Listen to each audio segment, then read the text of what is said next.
leremos a palavra de Deus para meditação nesta noite, no livro de Daniel, capítulo 5, versículo 22 ao versículo 31. Livro do profeta Daniel, capítulo 5, 22 a 31.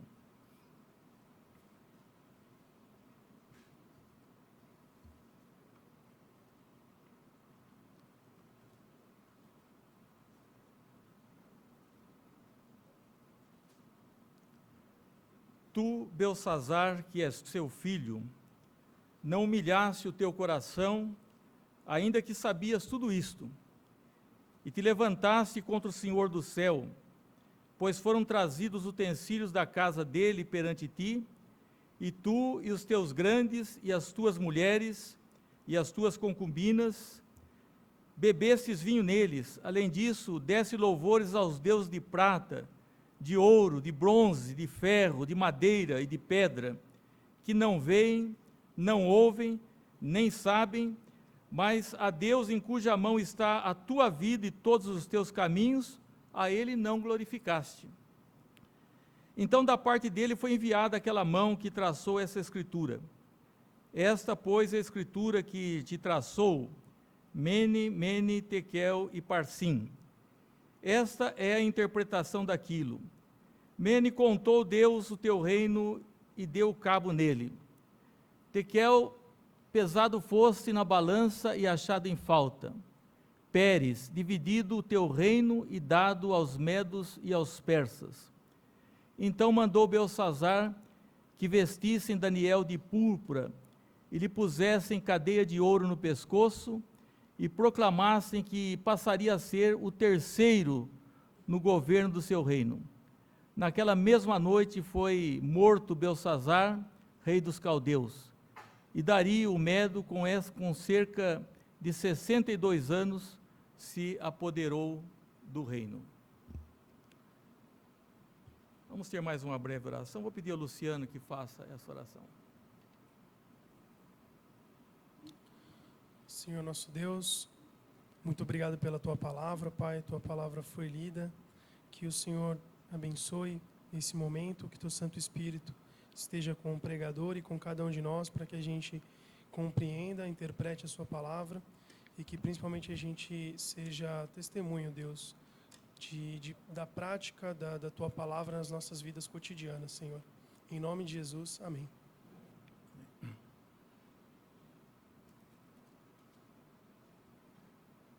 Nós vamos falar nessa noite, o tema dessa meditação é uma noite de terror. Baseado no livro de Daniel, quando era um tempo de festa na Babilônia. E o rei Beltsazar, ele promoveu uma festa digna da realeza. Ele planejou uma festa que seria uma festa marcante, uma festa inesquecível.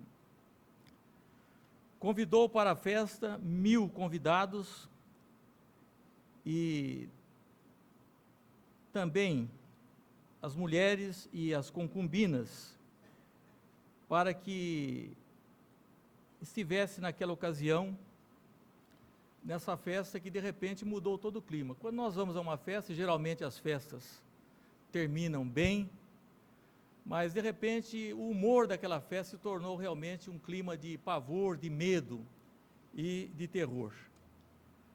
A mesma mão que escreveu os 10 mandamentos, escreveu também nas paredes, na caiadura, sobre o candelabro, e até então não havia uma interpretação. E o medo se apoderou de Beltsazar, a tal ponto que abalou toda a sua estrutura. Diz que o seu semblante se mudou, o semblante do rei, os seus pensamentos ficaram perturbados, a junta dos seus lombos se relaxaram e os seus joelhos batiam um no outro. Um homem de extremo poder e, de repente, numa situação de medo, de pavor, e uma festa que prometia ser uma grande festa, no final acabou trazendo tanto medo e tanto pavor. Eu creio que há festas que jamais deveriam acontecer. porque são festas onde há desperdício, às vezes em tempos difíceis, em tempos de escassez. E essa era a situação do povo ali da Babilônia, naquele tempo. Eles estavam com os inimigos à porta, e deveriam fazer jejum, se vestirem de pano de saco, se prantearem, orarem. Entretanto, mesmo a cidade sendo sitiada, Belsazar, resolveu fazer uma festa desse porte.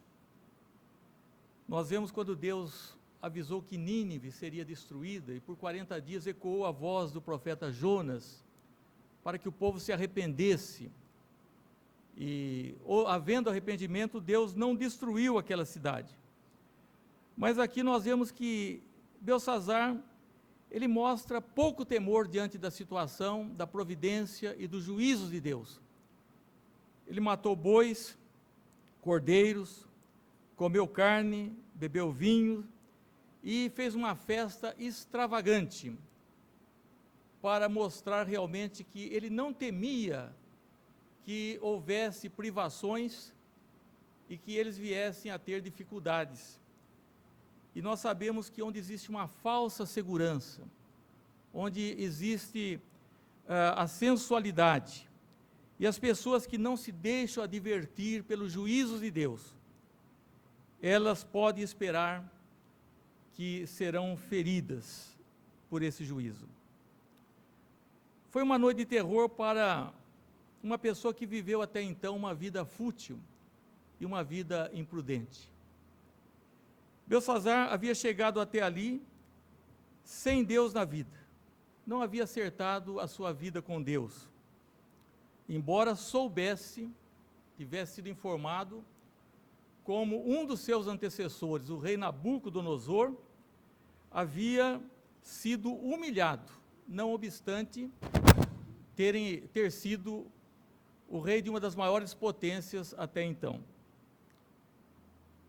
Quando Deus disse a Nabucodonosor, e ele passou por uma experiência que nós conhecemos, Nabucodonosor disse: agora, pois eu, Nabucodonosor, louvo, exalço e glorifico ao Rei do céu, porque todas as suas obras são verdadeiras e os seus caminhos justos, e pode humilhar aos que andam na soberba.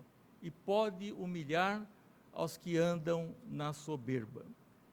Então, esse rei antecessor aqui fala desses dois reis, Nabucodonosor e depois o caso de Belsazar. Já havia passado por uma experiência humilhante. Ele se tornou como um animal e recebeu o orvalho dos céus, andava cabisbaixo, até que ele reconheceu o Deus dos deuses, o soberano Senhor, e ele disse que Deus humilha aos soberbos, Deus humilha aos soberbos. E Belsazar tinha uma vida fútil, ele era um homem que pensou que pudesse afrontar a Deus com uma festa. E ele teve tempo para todas as coisas até então, como nós temos tido tempo suficiente para muitas coisas. Ele teve tempo para o prazer, para o entretenimento, como rei, tudo estava à sua disposição. Teve tempos para os negócios, mas não teve nenhum tempo para Deus. E aproveitando dessas coisas que o mundo pode oferecer, principalmente a um soberano, nós lembramos do versículo que o Senhor Jesus disse, que aproveita ao homem ganhar o mundo inteiro e perder a sua alma. Babilônia era um reino notável. Ela já aparece lá no início da Bíblia e vai até o livro de Apocalipse. Aparece quando, naquela epopeia dos sumérios, eles querem erguer uma torre, a Torre de Babel, na intenção de que todos falassem uma língua apenas, uma só língua. E essa Babilônia, ela é, como foi também Roma mais tarde, uma Roma pagã, perseguidora dos santos, do povo de Deus. E encontramos Babilônia lá no Apocalipse, diz, caiu a grande Babilônia. Babilônia é a antítese política e religiosa da cidade de Jerusalém. Era um reino pagão. E Deus humilhou esses reis. Nós estamos vendo aqui no caso de Nabucodonosor e agora hoje, mais precisamente, Belsazzar, para que reconhecesse a soberania de Deus, porque os homens são prepotentes, mas Deus pode acabar com o império, com o governo, com um partido, com um país, de um dia para o outro. Foi numa noite apenas em que ele escreveu na parede, na caiadura branca ali da parede, e Belsazzar ficou assustado, porque ele via alguém escrevendo, a mão escrevendo, mas não via quem estava escrevendo. Talvez pudesse pensar que era fruto da bebedeira, daquela festa irreverente, daquela festa de pagãos, porque era uma festa realmente de orgia. Entretanto, era uma realidade, e por isso ele temeu. E nós sabemos que o vinho e a sensualidade são caminhos para a ruína. A Bíblia diz que não devemos olhar para o vinho quando ele se apresenta vermelho e escorre, porque ao fim também diz que ele vai picar como uma serpente, como uma víbora, e as consequências são realmente consequências de ruína para aqueles que se entregam. E lá em próprio livro de Provérbios diz que não é próprio dos reis darem-se as bebidas, e seria para as pessoas amarguradas, para as pessoas que tinham realmente problemas. Mas Belsazzar fez um banquete impressionante, numa época não recomendável e regada a vinho. Dessa forma, ele era uma vida fútil e uma pessoa imprudente, porque o exército inimigo já estava junto aos seus portões. Ele não somente houve terror para aquele rei, né, que diz que a sua musculatura se soltou, ele batia um joelho com o outro, seu semblante, os seus pensamentos ficaram perturbados, porque era uma coisa diferente. Então ele chama a todos os magos, os feiticeiros, os sábios, e nenhum deles pôde dar aquela interpretação.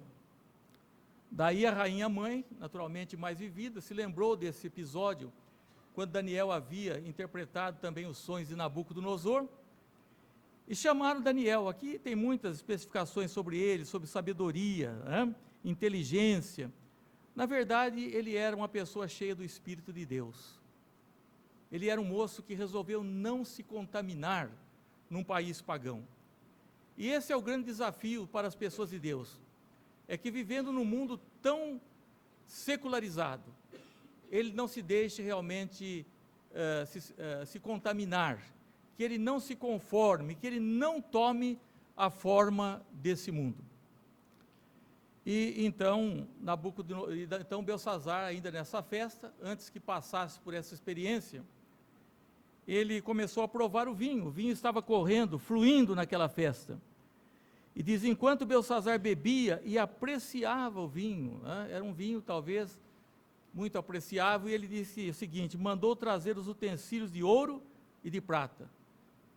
Ele pensou da seguinte forma, um vinho dessa qualidade que eu estou servindo, ele merece ter cálice, vasos especiais. Então, qual foi a sua lembrança? Ele mandou que trouxesse aqueles vasos de ouro que Nabucodonosor havia tirado lá do templo. O profeta Jeremias, quando se refere a esses vasos, ele diz, vocês não deem crédito aos profetas, aos sacerdotes, que falam que brevemente esses vasos voltarão do Egito. Mas Deus diz assim, quando eu decidir, porque era necessário que eles ficassem muito tempo lá na Babilônia, esses vasos, esses utensílios, que eram dedicados exclusivamente para o culto, até que Deus realmente chamasse o seu povo. Tanto que Esdras relata que o povo deu um tratamento especial quando o povo retornou para Jerusalém, esses vasos mereceram todo o cuidado. O que Belsazzar queria dizer, usando esses vasos um sacrilégio, vamos dizer assim? Ele queria dizer que aqueles utensílios lhe pertenciam, que não eram lá do templo, que não eram do povo de Deus, mas eram da sua propriedade, e que seriam usados juntamente com os seus próprios utensílios. aqui vai, na verdade, um desrespeito, uma afronta para aquelas pessoas que profanam as coisas sagradas. E para Belsassar não bastava apenas os cânticos de Sião, né, como os babilônios diziam, cânticos, mas também queriam os vasos do povo de Deus. E, desse modo, ele estava apoderando-se de algumas coisas que eram dedicadas para o Deus de Israel. Meus irmãos, hoje as pessoas não têm tido um respeito para com as coisas que se dizem sagradas. Até há pouco tempo as pessoas religiosas eram respeitadas, independente da sua denominação, da sua crença. Hoje nós temos visto que pessoas religiosas têm sido motivos de críticas, de piadas, são escarnecidas. Mas quando ele afrontou, não somente ele tinha vivido uma vida inútil, uma vida imprudente, mas ele afrontou o templo de Deus e aqueles objetos. Então agora Deus falou para ele: você foi pesado na balança. Isso é, a minha paciência chegou ao limite. Porque há pessoas que pensam que Deus está todo o tempo como se fosse o seu empregado. Há quem queira determinar as coisas para Deus, há aqueles que pensam que fazem um favor para Deus. Não. Ele é o soberano, ele é o rei dos reis, e ele é, na verdade, o Senhor dos senhores. Então, Deus falou para Belsassar o seguinte: não humilhaste o teu coração, ainda que sabias de tudo isso. Ele não era um desconhecedor, ele tinha esse conhecimento, mas ele não havia mudado o seu coração. Então chegou o tempo da ira de Deus, e nós vemos que a ira de Deus é alguma coisa muito presente nas Escrituras. Nós falamos do amor de Deus, e mesmo a ira vem temperada com o amor, mas nós encontramos Moisés falando sobre a ira de Deus. Nós vemos Deus irado com o seu povo muitas vezes. Nós vemos o apóstolo São Paulo, que disse: a ira de Deus se revela do céu contra toda impiedade e perversão dos homens que detêm a verdade pela injustiça. E também João Evangelista diz assim: por isso quem crê no Filho tem a vida eterna. O que todavia se mantém rebelde contra o Filho não verá a vida, mas sobre ele permanece a ira de Deus.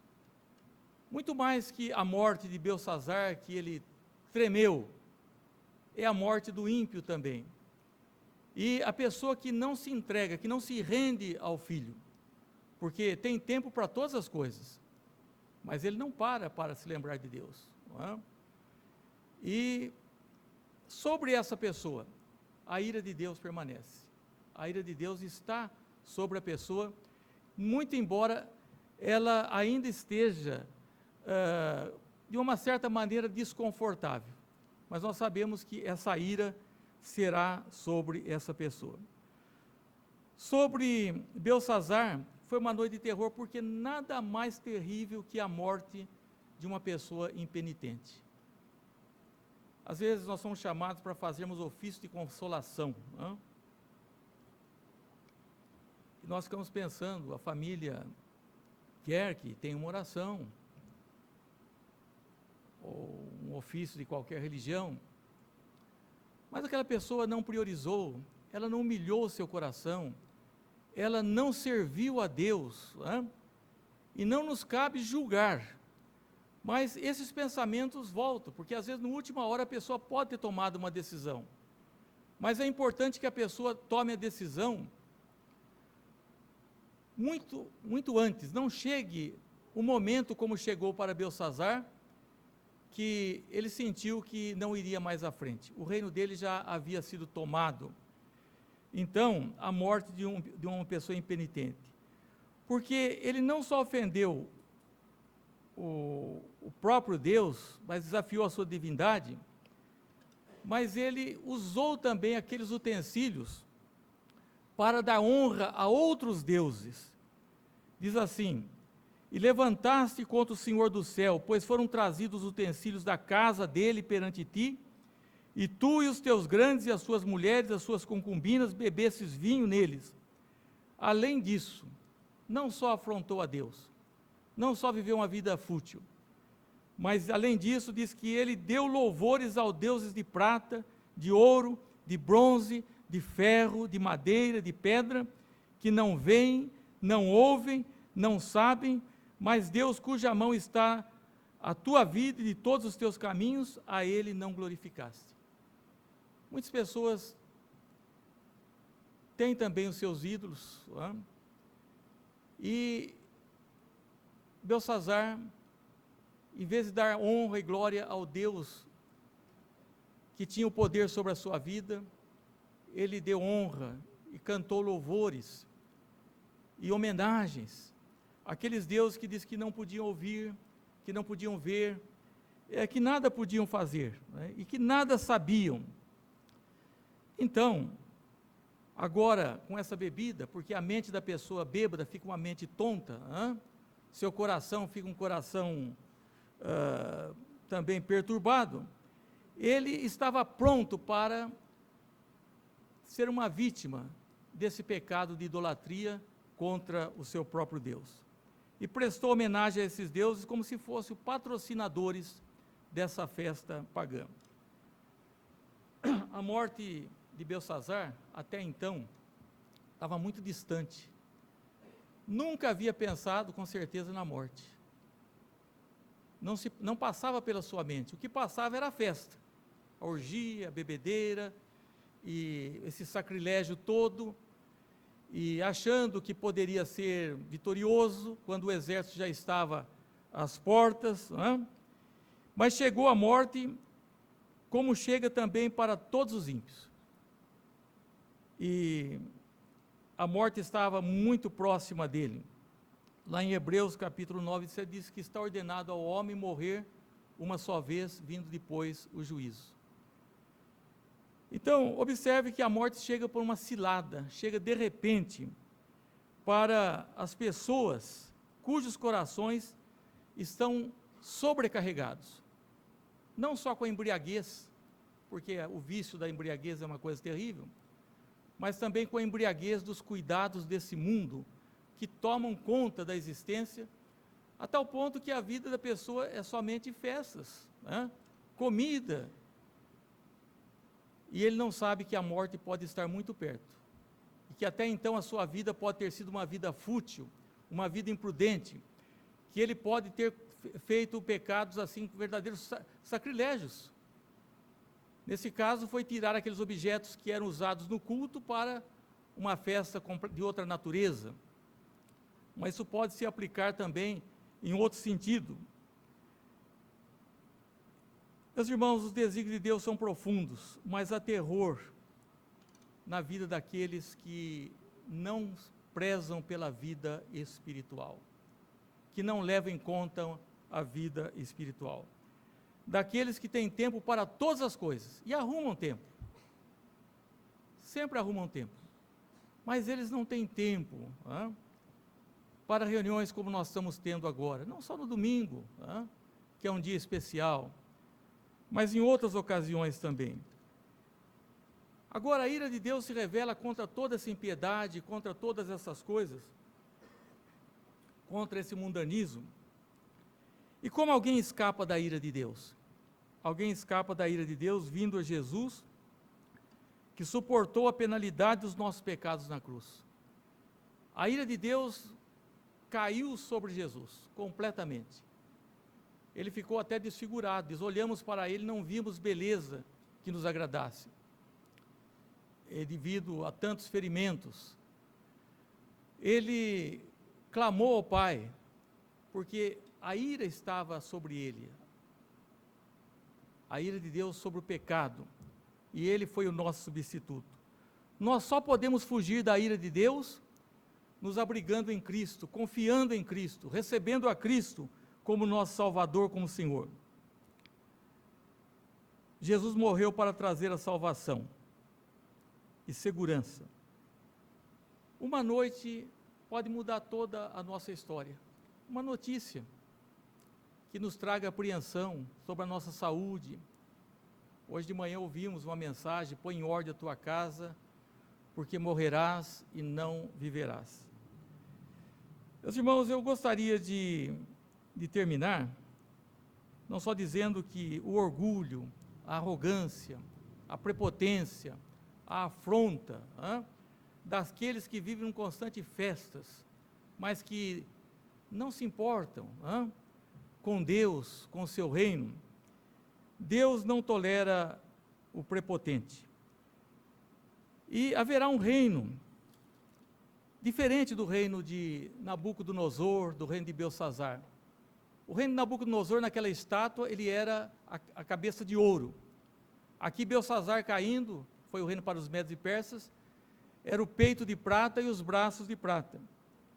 Mas a Bíblia fala que haverá um reino que não terá fim, não terá fim. Diz, mas nos dias desse rei, o Deus do céu suscitará um reino que não será jamais destruído. Esse reino não passará a outro povo, esmiuçará e consumirá todos estes reinos, mas ele mesmo subsistirá para sempre. É o reino que não vai findar, é o reino de Deus, é o reino que vale a pena nós sermos súditos e nós sermos cidadãos desse reino. E quem é, na verdade, o rei? Não é mais um desses reis poderosos, prepotentes, mas é aquele que Apocalipse nos diz: vi o céu aberto e eis um cavalo branco, o seu cavaleiro se chama Fiel e Verdadeiro e julga e peleja com justiça. Os seus olhos são como chama de fogo, na sua cabeça há muitos diademas, tem um nome escrito que ninguém conhece senão ele mesmo. Está vestido com um manto tinto de sangue, e o seu nome se chama Verbo de Deus. Não temos dúvida que é Cristo. Seguiu nos exércitos que há no céu, montando cavalos brancos, com vestiduras de linho finíssimo, branco e puro. Sai da sua boca uma espada afiada, para com ela ferir as nações, e ele mesmo as regerá com um cetro de ferro, e pessoalmente pisa o lagar do vinho, do furor da ira do Deus Todo-Poderoso. Tem no seu manto e na sua coxa o nome inscrito: Rei dos Reis e Senhor dos Senhores. Hoje as pessoas são prepotentes por coisas pequenas, por causa do poder aquisitivo, porque amealharam títulos, tem uma titularidade que chama atenção. Eu não nego que essas coisas têm seu valor, sua importância. Mas quando nós olhamos para a Escritura e vemos que Jesus foi um carpinteiro, filho do carpinteiro, e isso mostra realmente quem é esse rei que vai reger e que vai eliminar toda a prepotência e todo o orgulho. Eu gostaria de concluir lembrando uma história recente do mundo dos esportes, do ciclismo. Muitos já ouviram falar de Lance Armstrong. Ele foi o maior ciclista do seu tempo, recente. Esse homem, ele teve um câncer, ele era ateu, e ele era um exemplo para os ateus. Ele era um exemplo para as pessoas que têm autodeterminação, para as pessoas que têm disciplina. E eu mesmo vi uma entrevista de um ateu dizendo que estava um pouco envergonhado com a situação, porque numa das entrevistas, quando alguém perguntou a ele sobre Deus, se ele tinha tido um câncer, mesmo depois do câncer ele voltou a vencer.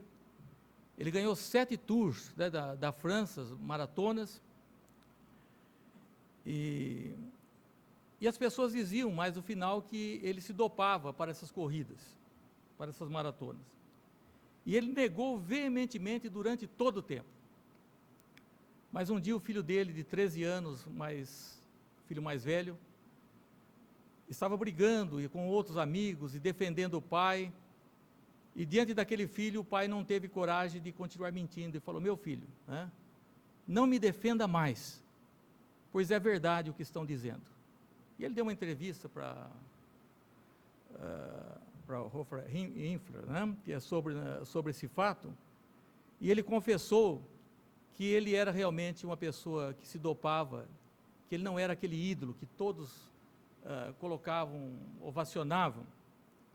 E numa entrevista, ele falou sobre a sua doença e sobre Deus. Ele disse que se Deus existisse mesmo, ele traria ele precisou perder uma parte do seu corpo, um testículo estava com câncer, Deus reporia esse órgão, e falou, eu creio que quando eu estiver diante de Deus, isso antes de admitir sua falha, eu creio que Deus vai ser condescendente comigo, se Ele existir, porque é o bem que eu fiz para as pessoas. Ele havia ganho muito dinheiro para promoções para o hospital de câncer, para o bem que eu fiz para a minha geração, e ele falou, eu não creio também que Deus vai me julgar por um livro, por aquilo que está escrito um livro, a Bíblia. Entretanto, isso é tido como uma das maiores fraudes da história. E ele realmente admitiu o seu erro, que venceu a base de ser uma pessoa dopada. E nós vemos como que tudo que aconteceu, até pessoas que compraram a sua biografia e queriam ser indenizadas, porque foram enganadas, porque olharam para aquele homem. E o governo dos Estados Unidos retirou todos os seus títulos, foram desconsiderados, perdeu seus patrocinadores, e chegou a esse estado de uma pessoa que estava lá no mais alto pedestal, e acabou sendo humilhado por esse tanto. Ele não teve coragem, durante décadas ele mentiu a todo mundo, mas não teve coragem de dizer perante seus filhos de 13 anos, com lágrimas nos olhos, dizendo, é verdade. E daí então ele admite inclusive num programa televisivo. E nós vemos como que Deus humilha as pessoas que têm um coração orgulhoso, que confiam na sua autojustiça, porque são trabalhadoras, porque isso, porque são aquilo.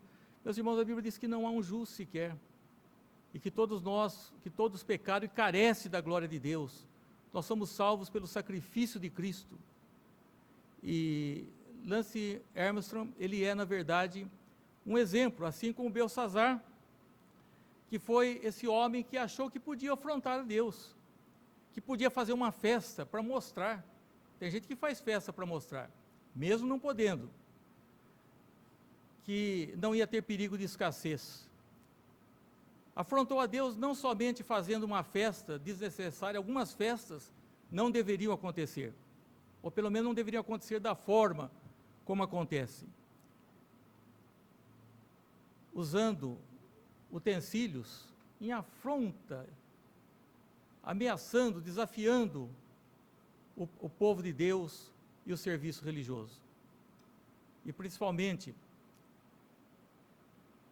nós vemos que Deus o humilha, porque aquela noite ele morreu cheio de medo, de pavor, porque ele não humilhou o seu coração.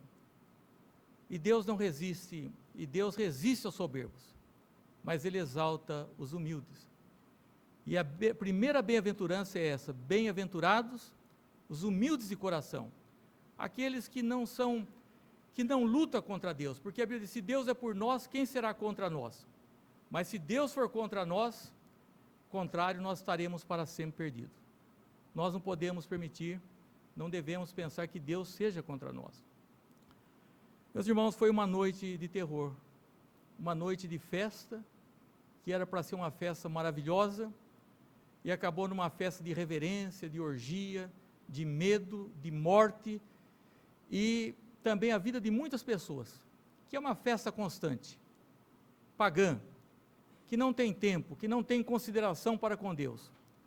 Será também uma coisa repentina, será uma cilada, e por isso nós temos que humilhar o nosso coração diante de Deus e aguardarmos um reino, não como o reino da Babilônia, o reino dos medos e persas, do Império Romano, dos gregos, mas um reino que não terá fim. E aquele que é o rei é muito mais que um carpinteiro. Ele veio de uma forma humilde, mas ele é, na verdade, o Rei dos Reis e o Senhor dos Senhores.